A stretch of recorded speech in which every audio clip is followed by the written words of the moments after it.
سب سے زیادہ آج ہمارے اوپر جو معاملات ہیں کہ ہر چیز تمہاری نشانے پر جو لکھ جا رہی ہے، اس کی وجہ یہ ہے کہ تم ان تمام چیزوں سے بھاگے بھاگے پھر رہے ہو۔ کیا یہ مجمع فجر میں ہوتا؟ ان مسجدوں میں جو ویرانی ہے، تو ظاہر سی بات ہے ہم نے اپنے ہاتھوں سے جب اسلام کو نقصان پہنچانا شروع کیا تو خیروں کے آج لگائے ہوئے الزامات اور ان کے دیے ہوئے مصیبتوں کا واویلا کیوں چاہتے ہو؟ ہم نے خود اپنے ہاتھوں سے کتنا برباد کیا ہے۔ شادی محلوں میں جا کر دیکھو کون سا اسلام دکھتا ہے، ساری عورتیں بے نقاب، ہزاروں قسم کے فیشن، ہزاروں قسم کے پاؤڈر یعنی میک اپ، جو پوری دنیا کو دکھانے کے لیے۔ یہ کون سی خواتین ہیں؟ کیا یہ فاطمہ زہرا کی کنیزیں ہیں؟ آپ کو پتا ہے جب امام حسین کا سر لے کر نیزے میں ڈال کر دمشق میں آیا تھا جلوس، خاندان رسول کی بیویاں بھی اس جلوس میں تھے، امام حسین کی بیویاں، امام حسین کی بہن، امام حسین کی بیٹی، سب اس جلوس میں قیدی بنا کر کے یزید کے دربار میں لے جائے جا رہے تھے۔ ایک واقعہ بتاتا ہوں، جب دمشق پہنچا یہ جلوس، نیزے پر امام حسین کا سر ہے اور آگے لے کر چلا جا رہا ہے قافلہ، اور ساتھ میں عورتیں بھی ہیں۔ دمشق میں پورا مجمع ٹوٹ پڑا تھا یہ منظر دیکھنے کے لیے کہ کربلا سے لٹا ہوا قافلہ آیا ہے، اور ان کو دیکھنے کے لیے سارے لوگ مجمع کے بڑی تعداد میں گلیوں میں کھڑے تھے۔ اب سوچو، جس کا تماشا دیکھنے کے لیے پورا شہر کھڑا ہوا، اس کے سامنے سے گزرنا ہے۔ اس مجمع کے بیچ میں ایک بوڑھے صحابی تھے، رسول اللہ صلی اللہ علیہ وسلم کے صحابی، وہ دیکھ کر کے رونے لگ گئے کہ کیا منظر ہے، میں نے اس سر کو دیکھا تھا، یہ سر وہی ہے جس کو رسول اللہ بوسہ دیا، میرے آقا اپنی زبان ان کے منہ میں دیتے تھے، امام حسین کو اپنا لعاب چساتے تھے۔ وہ صحابی دیکھ کر کے دوڑتے ہوئے مجمع میں آئے، یہ جو قافلہ جا رہا تھا اس میں دیکھ کر پہچان لیا بی بی سکینہ، توجہ چاہتا ہوں میرے عزیز، بی بی سکینہ کو دیکھ کر پہچان لیا کہ یقیناً حسین کی بیٹی ہے۔ قریب آئے، ہچکیاں بن گئی، کہا بچی ہماری زندگیاں قربان تمہارے گھرانے میں، ہم کچھ نہیں کر سکے، ظالموں کی حکومت نے تمہارے بابا کو شہید کر دیا، بچی بتاؤ میں ملک شام میں دمشق میں رہتا ہوں، کوئی حاجت ہو تو مجھے بتاؤ۔ اس موقع پر جو بھوکے اور پیاسے قیدی آئے وہ اپنی حاجت کیا نہیں کہہ سکتے تھے۔ آپ نانا جان کے صحابی ہیں؟ سکینہ نے پوچھا، انہوں نے کہا ہاں بیٹی میں رسول اللہ کا غلام ہوں۔ صحابی، کچھ حاجت ہو تو بتاؤ۔ بی بی سکینہ نے کیا حاجت مانگی تھی وہ میں میسج دینا چاہتا ہوں۔ کہا کہ میرے نانا جان کے صحابی، یہ میرے بابا کا جو سر نیزے پر لے جایا جا رہا ہے، اس سر کو تھوڑا آگے بڑھا دیا جائے، آگے لے کر کے جائیں۔ اس صحابی نے پوچھا کہ کیوں، ایسی خواہش تمہاری کیوں ہے؟ کہا بات یہ ہے کہ اس کٹے ہوئے سر کو دیکھنے کے لیے جو مجمع عمر پڑ رہا ہے، جو لوگ آ رہے ہیں، اس سر کو دیکھتے دیکھتے ہماری عزتوں کی طرف بھی نظر کرتے، ہمارے پردے کا خیال کرتے ہوئے میں یہ چاہتی ہوں کہ سر کو آگے لے جایا جائے تاکہ لوگ سر دیکھنے میں مصروف رہیں اور ہمارے پردے کی پابندی ہو سکے۔ اگر کوئی اپنے پردے کی پابندی کا خیال کرتی ہو، یہ گھرانہ حسین کا ہے جس کا پورا گھر مچ چکا ہو، اور اس وقت 9 سال کی بچی کہتی ہو مجھے میرے پردے کی فکر ہے۔ میں اپنی بہنوں سے پوچھتا ہوں، گھر کی خواتین سے پوچھتا ہوں، تمہارا کیا لٹا ہے کہ تم بے پردہ باہر گھومتے؟ تمہارے ساتھ کیا ہوا ہے؟ کچھ نہیں ہوا۔ قیامت کے دن اس بی بی سکینہ کا بھی سامنا کرنا ہے، فاطمہ الزہرا کا بھی سامنا کرنا۔ ان خواتین کو پتہ نہیں ہے اسلام کا چہرہ جو بگاڑ کر کے رکھی ہے۔ دنیا تمہیں، یہ ہوس کے پجاری تمہیں صرف استعمال کرنا جانتے ہیں، کوئی عورتوں کے حقوق کی بات نہیں کرتا۔ یہ ناٹک ہے، یہ ڈھکوسلا ہے جو وومن رائٹ کی بات کرتے ہیں۔ عورتوں کے حقوق کیا ہم علم بردار ہیں، پاسدار ہیں؟ کون سے عورتوں کے حقوق؟ یا عورتوں کے حقوق کی بات نہیں کرتے، عورتوں کو ننگا اسٹیج پر نچانے کی کوشش کرتے۔ یہ سارے لوگ کتنے ہیں رال ٹپکاتے ہوئے عورت کو دیکھ کر مزے لینا چاہتے ہیں، اور ہماری بچیوں کو ایسا لگتا ہے کہ یہ آزادی ہے۔ آزادی نہیں، یہ جہنمی زندگی ہے۔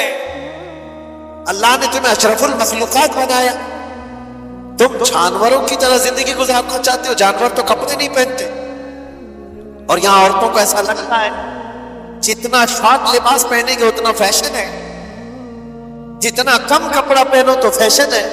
کم کپڑا پہننا اگر فیشن ہے تو کتے اور جانور جو بھینس ہے وہ تمہارے سے زیادہ فیشنیبل ہے، وہ تو ایک بھی کپڑا نہیں پہنتے۔ کیا ننگا رہنا کوئی فیشن ہے؟ امت مصطفیٰ کے ایمان کو غارت کرنے کے لیے دنیا فیشن کے طور طریقے بناتی ہے۔ ماں اور بہنوں کی آج عزت لوٹی جا رہی ہے، اس کی وجہ کیا ہے؟ کاش اسلامی پردے کی حمایت کی ہوتی ہے، ان کی عزتیں محفوظ ہوتی۔ اے نوجوانوں، ایک بات یاد رکھو، میں یہاں سے پیغام عورتوں کو دے رہا ہوں ضرور، لیکن ایک حدیث یہ بھی سنا کر جاتا ہوں۔ اللہ کے نبی صلی اللہ علیہ وسلم نے فرمایا دیوس جہنمی ہے، دیوس جہنمی ہے، دیوس جہنمی ہے۔ بار مصطفیٰ کریم صلی اللہ علیہ وسلم نے فرمایا، صحابہ نے پوچھا یا رسول اللہ کون دیوس؟ میرے آقا نے فرمایا وہ جہنم میں جائے گا جس کی عورت پردہ باہر گھومتی۔ تو مرد کے لیے حضور نے فرمایا مرد جو اپنی عورت کو بے پردہ باہر گھماتا ہے وہ جہنم میں جائے گا، تو جو بے پردہ عورت ہے اس کا عذاب کیا ہوگا؟ امام علی مقام کا گھرانہ وہ نہیں ہے جو اپنے گھرانے کو بنائے ہوئے ہو۔ آسمان کربلا سننا ہے تو پیغام کربلا بھی سنو۔ صرف قتل ہو گئے، کٹ گئے، مارے گئے، شہید ہو گئے، یہ صرف اور صرف کربلا کے میدان کا پیغام نہیں ہے۔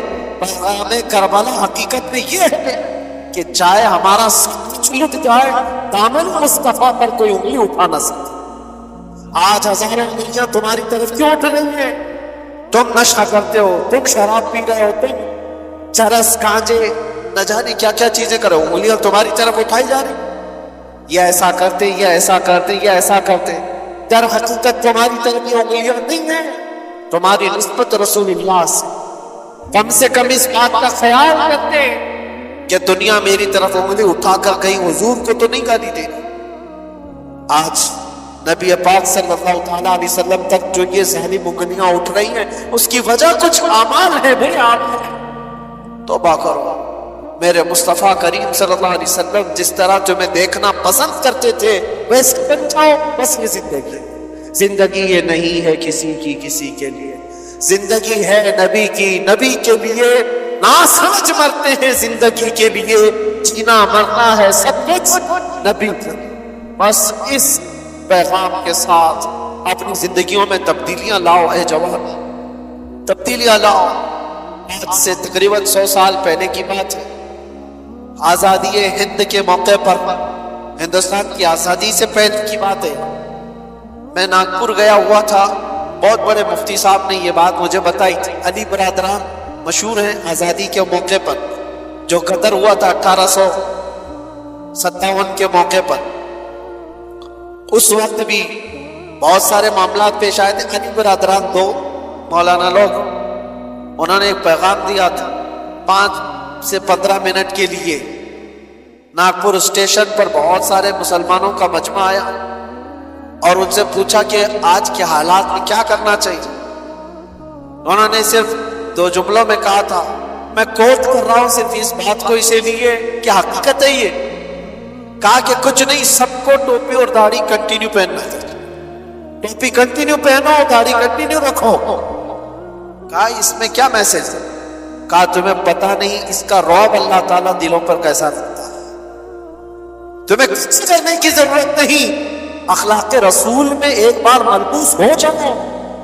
میرے عزیزوں، نہ تمہیں تلوار بھالے نیزے اٹھانے کی ضرورت ہے، نہ تمہیں جنگ و جدال کی ضرورت ہے، تم ایک بار مصطفیٰ کریم صلی اللہ تعالیٰ علیہ وسلم کی سنتوں کو عمل میں لے آؤ، ایسی ہی تمہاری چلن پھرن سے کتنے کیڑے مر جائیں، ایسی تمہیں اندازہ بھی نہیں ہے۔ اللہ تبارک و تعالیٰ اس کا رعب رکھا ہے۔ چہرے رسول کا رعب ہے، دامن اسلام کا ایک رعب ہے. آپ کو اس کا اندازہ نہیں ہے لیکن دوسروں کو اندازہ ہے. اسی لیے میں دعوت دیتا ہوں، اٹھو وگرنہ حشر نہ ہوگا پھر کبھی، دوڑو کہ زمانہ چال اپنی چل گیا. قوت عشق سے ہر پست کو بالا کر دو، گھر میں نام محمد سے اجالا کر دو. انہیں جانا انہیں مانا نہ رکھا ہے سے کام، للہ الحمد میں دنیا سے مسلمان گیا. بس اس بات پر حضور کو توجہ میں رکھو، انہیں جانا انہیں جانا، پھر تمہیں فرق کچھ نہیں ہونا چاہیے، پھر کسی چیز کا کوئی اثر بھی نہیں ہونا چاہیے. اگر حضور سے سچی محبت کرتے ہو تو مجھے بتاؤ کیا یہ بات حق ہے یا نہیں؟ وہ جو نہ تھے تو اس جملے پر توجہ رکھنا. بس پورے شعر میں یہ جملہ میں توجہ کے ساتھ عرض کرتا ہوں. ویسے تو یہ پورا شعر یہ ہے، وہ جو نہ تھے تو کچھ نہ تھا، وہ جو نہ ہو تو کچھ نہ ہو. جہان کی اور جان ہے تو، لیکن اس پورے شعر میں صرف اتنا جملہ یاد رکھنا، وہ جو نہ ہو. ہماری زندگی کچھ نہیں، ہمارے نام کے ساتھ وہ جو نہ ہو تو، ہماری قبر میں بھی وہ جو نہ ہو تو، قیامت میں بھی وہ جو نہ ہو تو، کئی اذانوں میں وہ جو نہ ہو تو، قرآن میں وہ جو نہ ہو تو، ہر جگہ پر یہ جملہ یاد رکھنا، وہ جو نہ ہو تو. اسی لیے اقبال نے بھی کہا تھا، آپ نام مصطفیٰ ہست، ہم سب کی عزت ابر مصطفیٰ کے نام سے. ہر دری دنیا پر مصطفیٰ، جو کچھ بھی اس دنیا میں ہے وہ مصطفیٰ کے بعد، حضور کے بعد. یہی پیغام امام علی مقام کا تھا. آخری بات، اور اس کے بعد ہم دعا کرتے ہیں، ذکر کے لیے مجمع زیادہ ہے. آخری بات امام علی مقام کی یہ ایک چیز، قرآن کی آیت میں نے تلاوت کی، آپ نے سنا تھا، وَلَا تَقْتُلُوا لِمَن يَقْتَلُوا فِي سَبِيلِ اللَّهِ أَمْوَاتًا. یہ دیکھو عام لوگوں کو بھی آیت یاد ہے، جس کا مطلب کیا ہے؟ اللہ فرماتا ہے اللہ کی راہ میں جو مارے جائیں وہ تو مر جائیں، سب کو پتا ہے. بلکہ وہ کون کہہ رہا ہے؟ خالق کائنات. وہ کہہ رہا ہے بلکہ وہ زندہ ہے. تمہیں اس کا شعور نہیں، تمہیں اس کا شعور نہیں، تمہیں اندازہ نہیں وہ زندہ ہے. یہ قرآن گواہی دے رہا ہے شہیدوں کی زندگی. اب مجھے بتاؤ امام حسین زندہ ہے یا نہیں؟ تو زندہ جاوید کا ہم ماتم نہیں کرتے، زندہ جاوید کا ہم. خیر، مجھے جو بات عرض کرنی ہے، ایک طرف تو قرآن کی یہ آیت اور ایک طرف دوسری آیت میں آپ کو بتاتا ہوں 20ویں پارے میں اللہ اپنے رسول سے فرما رہا ہے، یا ابو جہل، یا عتبہ، یا شیبہ، یہ سب جتنے دشمنان رسول ہیں، انک لا تسمع الموتى ولا تسمع الصم الدعاء. اے رسول، ان کو اپنی باتیں سنا نہیں سکتے اس لیے کہ یہ گونگے بہرے مردہ ہیں. اللہ فرما رہا ہے کیا ہے؟ وہ مردہ ہے. کس کو مردہ کہہ رہا ہے؟ وہ چلتے پھرتے بھی ہیں، کھاتے پیتے بھی ہیں، اٹھتے بیٹھتے بھی ہیں، بات چیت بھی کرتے ہیں. کیا کہہ رہا ہے؟ وہ مردہ. اور ایک طرف کربلا کے میدان میں آؤ، ہاتھ الگ ہے، پیر الگ ہے، جسم الگ ہے، دھڑ الگ ہے، گردن الگ ہے. قرآن کہتا ہے وہ زندہ ہے. قرآن کیا کہتا ہے؟ اور دوسری جگہ پر تو اللہ نے اور بھی اس کے بلند بات فرمائی، وَلَا تَحْسَبَنَّ الَّذِينَ قُتِلُوا فِي سَبِيلِ اللَّهِ أَمْوَاتًا، بلکہ ان کے مردہ گمان مت کرو. کہنا الگ بات، سوچنا الگ بات. پہلی آیت میں کیا تھا؟ مردہ نہ کہو. دوسری آیت میں کیا فرماتا ہے؟ مردہ سوچو بھی مت، سوچ میں بھی نہ آئے تمہارے کیوں مردہ ہے. اب یہ فلسفہ سمجھ میں آتا ہے؟ جو چل رہا ہے، پھر رہا ہے، کھا رہا ہے، پی رہا ہے، اللہ فرما رہا ہے وہ مردہ ہے، کچھ سنا نہیں سکتے آپ. اور جو قطع کے ٹکڑوں میں بدل گئے، اللہ فرما رہا ہے مردہ سوچنا بھی مت. اور زندہ ہے. قرآن سے پوچھو پھر زندگی اور موت کہتے کسے؟ زندگی اور موت کیا ہے؟ قرآن کے فلسفے کے اعتبار سے تمہیں یہ جواب نہیں. صرف اور صرف روح نکل جانے کا نام موت نہیں، اور چلنے پھرنے کا نام بھی زندگی نہیں. چلنے پھرنے کا نام بھی زندگی نہیں اور روح نکل جانے کا نام بھی موت نہیں۔ حقیقت میں موت اور حیات کیا ہے؟ سنا قرآن کے فیصلے میں کہ اگر نبی پاک کی دشمنی پال کر بادشاہ کی کرسی پر بھی بیٹھ جائے وہ مرد ہے، اور نبی کی عزت کا پرچم اٹھا کر ہزار بھی بدل جائے وہ زندہ ہے۔ موت و حیات عشق رسول کا نام ہے۔ موت و حیات ایمان کا نام ہے، ایمان کا نام ہے موت و حیات۔ ایمان ہو تو پھر اب مرنے کا خوف کیا ہے؟ یہ بات اس لیے میں عرض کیا، کربلا کے میدان میں جو شہید ہوئے ان کو مرنا کہہ سکتے ہو؟ نہیں، ایمان پر جن کی موت ہوئی ہے، ظلمن اگر قتل ہوئے ہیں تو اللہ نے ان کی زندگی کی شہادت قرآن میں عطا فرمائی۔ اب مرنے کا ڈر کیوں پالتے ہو؟ مرنے کا ڈر کیوں پالتے ہو؟ دو پلس پوائنٹ تمہارے پاس۔ اگر ظلمن مارے گئے تو شہادت کے بعد ہمیشہ کی زندگی، اور یہ تو ابتدا ہے، مرنے کی ابتدا ہے۔ اگر ظلمن مارے گئے تو شہادت اور ہمیشہ کی زندگی، اور دوسری بڑی نعمت یہ ہے کہ قبر میں پہنچنے سے پہلے تاجدار مدینہ کی زیارت۔ اس سے بڑھ کر کے اور کیا چاہیے؟ جب کسی بندے کو یہ خیالات ہو کہ مجھے میرے مصطفیٰ کی زیارت کرنی ہے تو وہ بندہ مرنے سے ڈرتا نہیں، بلکہ وہ روز انتظار میں ہوتا ہے کہ وہ گھڑی کب آئے گی جب آنکھیں بند ہوگی اور دیدار مصطفیٰ ہوگا۔ اسی لیے میرے عزیزوں، جانتے ہو آپ ایک مومن صالح کو موت کے بعد اس کے گھر والے قبر میں لے جا کر دفن کر کے آتے ہیں تو حضور نے جو فرمایا وہ سچ ہے کہ منکر نکیرات ہیں، آتے ہیں، فرشتے آئیں گے سوال جواب کے لیے، لیکن حضور فرماتے ہیں قبر میں میں بھی ہوں گا، اور منکر نکیر حضور کی طرف دکھا کر کے مردے کو پوچھتے ہیں ان کے بارے میں کیا کہتا تھا، یہ سوال ہوگا کہ نہیں ہوگا؟ لیکن شاعر نے بہت اچھے انداز میں اس کو کہا ہے، جو بندہ زندگی بھر یہ تمنا کرتے کرتے کرتے رہ گیا کہ آج ہوگی زیارت کی کل ہوگی، آج ہوگی زیارت کی کل ہوگی، اور مر گیا بندہ، خواب میں زیارت نہ ہو سکی، اب اس کو یقین تھا مرنے کے بعد تو ہوگی، مرنے کے بعد تو پکا ہوگی، اور جب مر گیا تو قبر میں آ کر فرشتے جھنجھوڑ کر اٹھا رہے ہیں، وہ جھنجھلا کر کے کیا کہے گا؟ اب تو اے ناس سے اے فرشتوں، میرے مر میں پہنچا ہوں یہاں اس دل ربا کے واسطے، مر کے پہنچا ہوں یہاں، مجھے یہاں تک پہنچنے میں مرنا پڑا ہے، موت آئی ہے تب میں یہاں پہنچا ہوں، گر پڑ کے یہاں پہنچا، مر مر کے اسے پائے، چھوٹے نہ الہی اب سنگے در جانا۔ میرے عزیزوں، اس تمنا کے ساتھ اپنی زندگی گزارو۔